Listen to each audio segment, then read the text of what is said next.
छत्तीसगड राज्यातील बलौदा बाजार जिल्ह्यातील जारा इथल्या 29 वर्षीय युवक सौरभ देवांगण यानं पर्यावरण संवर्धन, जलसंवर्धन, प्रदूषण मुक्ती आणि राष्ट्रीय एकात्मतेचा संदेश घेऊन 5 वर्षांपूर्वी सुरू केलेल्या पायी भारत भ्रमणाचा प्रवास भद्रावती इथं आज पोहोचला.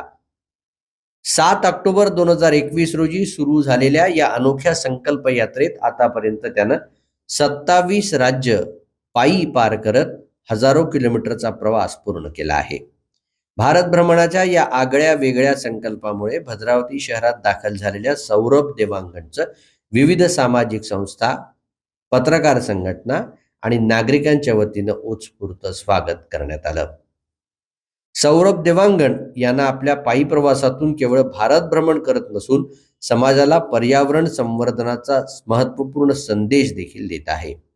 झाडे वाचवा, झाडे जगवा, पाणी वाचवा, प्रदूषण टाळा, पर्यावरण सुरक्षित ठेवा आणि भारतीय अखंडता व एकात्मता कायम ठेवा असा संदेश देत त्याचा प्रवास सुरू आहे.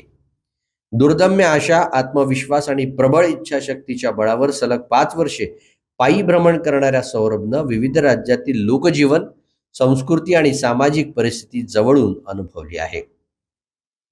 तो आता महाराष्ट्रातून आपल्या छत्तीसगडमधील रायपूर शहराच्या दिशेनं मार्गक्रमण करत असून रायपूर इथं या दीर्घ भारत भ्रमणाचा समारोप होणार असल्याचं सांगण्यात येत आहे.